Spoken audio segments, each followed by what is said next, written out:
Good afternoon, and it is time for TV47 at 4. It's my hope that your day is coming up good. We have so much lined up for you, and later on, of course, some more.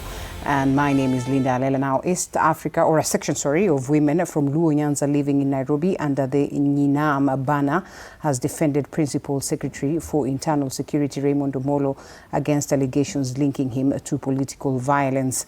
The women who held a march here in Nairobi accused some politicians of exploiting PS Omolo's name for political gain, insisting he is a professional, a public servant with no role in organizing goons to disrupt political meetings.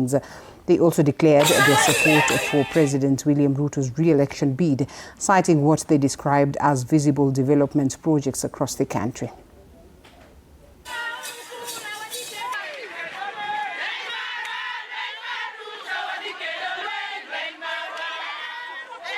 Wanasema ati PS ana mobilize goons, wanasema mara PS ndiye ana fund goons. Sisi tunataka kuwaambia kama unatafuta kura, tafuta kura yako na uachane na jina ya PS Raymond Omolo. Mbona wanasiasa wa Jaluo tunajaribu kuwaongelesha pale nyumbani mali wako, wawache kupiga PS Omolo vita, wafurahie kitu yenye tumepewa na Mr. Ruto. Ruto ametuona kweli na ametuondolea aibu. I want to disagree with those people who are associating our PS with the goonism. Actually, everybody knows in Kenya that is doing a wonderful work when it comes to security. It's the same man who is supporting the youths. There's no way he can support the youth today and tomorrow he mobilizes them to come to the street to mess. And a Kisii Anti-Corruption Court has acquitted former Kisii County Assembly Speaker David Kombo and Deputy Clerk Daniel Omoyo in an alleged irregular recruitment case. The Chief Magistrate Bernard Omwansa ruled that the prosecution had failed to establish a prima facie case, finding that the two had no case to answer. Omoyo had been accused of irregularly appointing his niece, Evelyn Maraburi, as a clerical officer without the approval of the County Public Service Board or following the required recruitment procedures. The court found that despite calling 8 witnesses, the prosecution failed to produce any legally recognized documents showing that the recruitment process had been breached. Magistrate Omwansa also criticized the investigating officer for relying solely on a Salaries and Remuneration Commission circular that was issued nearly 2 months after the alleged appointment. The case has been dismissed after the court having a finding that the prosecution did not prove the charge beyond any reasonable doubt. I'm extremely excited that he has undergone 2 years of treachery, being waylaid in Nairobi, abducted, driven the entire night. At his age, is over 80 years. But nonetheless, what has a beginning has its end. I will not want to commit any crime, let alone one which will give me any benefits. I have been a member of parliament before. I have been an assistant minister. I have been a chairman of public service board. Why, if I wanted to do any crooked things, I would have done, particularly when I was chairman public service board. And the National Liberal Party leader, Dr. Augustus Amuli, is urging African communities to draw strength from their shared cultural heritage, saying traditional institutions remain key to peace and regional integration. Speaking during the 4-day 7.7 cultural festival that was hosted by the Sukuma community under the Busia Kingdom in Shinyanga, Tanzania, Mule said African societies share deep historical and cultural ties that should be leveraged to strengthen cross-border cooperation. He also on traditional leaders across the continent called upon them to champion peaceful coexistence, cultural preservation and community development. Hili ni changamoto kubwa sana, ni big challenge kwa watu wetu Kenya, ili tuzidi kufanya vile hawa Wasukuma wanafanya. Wamekusanyika hapa in their hundreds of thousands. Huyu Chief Makwaya the third ameleta machifu wengi, ameleta watu wengi kutoka nchi mbalimbali. Kama Afrika tungefanya hivi, if would unite, tukae pamoja kama jamii.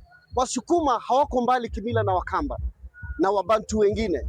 Hivi tukishikana sisi kama jamii moja, tutaonyesha Afrika kweli tunaweza kuwa familia. And the government has been urged to increase support for basic schools, especially those serving learners with special needs, that is to improve access to quality education.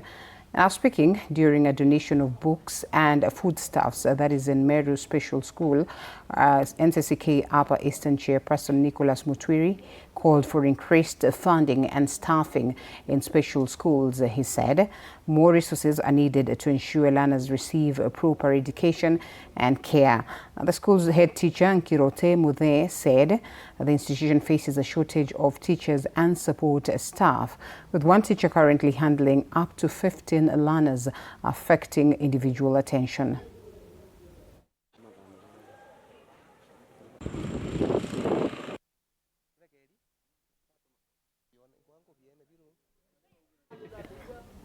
Kirinyaga County has joined hands with the national government to map snakebite hotspots as a part of efforts to develop a locally pronounced anti-venom. Now, the Kirinyaga County's Director of Public Health, Peter Irungu, says the exercise is the county's first comprehensive study of snakebite incidents and will provide reliable data to guide planning, resource allocation and response.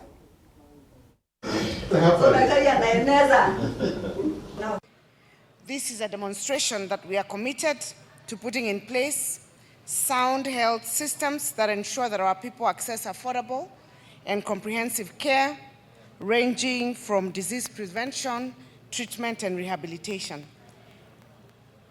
We are here at this time working very closely in collaboration with Kirinyaga County Ministry of Health to be able to identify the snakebite burden. The study findings will be able now to give us the snake burden in the county, and also the epidemiology of these snakes in the county, as for us to be able to properly plan for the treatment for the cases who have been bitten by the snake.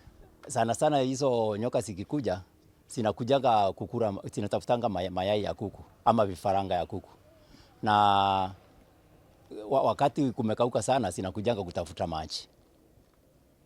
Sasa zinakujaga mpaka usiku sana, unazipata hapa kwa tangi ya maji.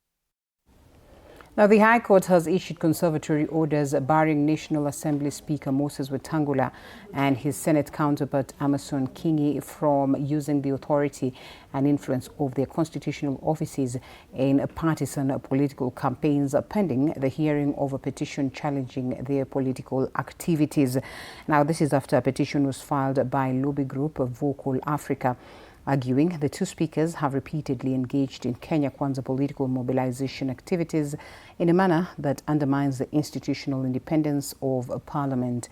The High Court Judge David Mburu has ordered that all respondents be served physically by close of business today. The two speakers, in the wake of the conservatory order, cannot engage in any political party activities or campaign for a candidate until the case is heard.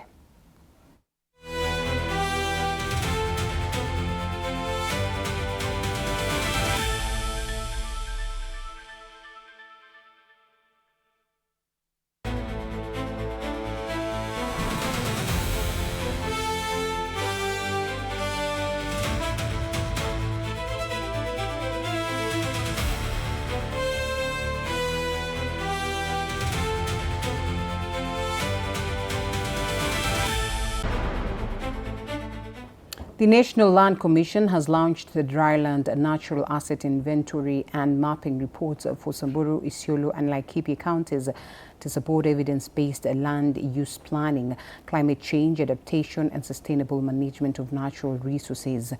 The National Land Commission Chairperson, Dr. Abdullahi Segaf Alawi, said that the reports identify key natural assets including wildlife, mineral, natural salt lakes and tourism resources, while helping address climate change and land degradation. Representatives from the Ministry of Environment said that understanding ecosystem is key to building climate resilience and restoring degraded land. The Commission reaffirmed its commitment to work with county governments, local communities and partners to protect natural resources for future generations. Dr. Lalampa, from NRT, we have the documents that helps us protect our environment. We stop speaking from vulnerability. We now start working from information to support us to move forward in protecting our environment. I am very delighted that to the counties, Isiolo, Laikipia, Samburu, for allowing this exercise to take place in your counties. History has been created, and so we will not just be surviving, we will be coexisting because we have the information. As Kenya continues to register community land, implement county spatial plans, expand infrastructure and pursue economic transformation, we must ensure that development does not come at the expense of the very ecosystems that sustain our people. Again, it was mentioned by more than one speaker, planning without reliable data inevitably leads to conflict, environment degradation, and irreversible loss of public resources. Well, we're just about to get into the sporting world for more updates, and the team already on standby. Therefore, I pave way for them as I get to see you again tomorrow. My name is Linda Alela. Good afternoon.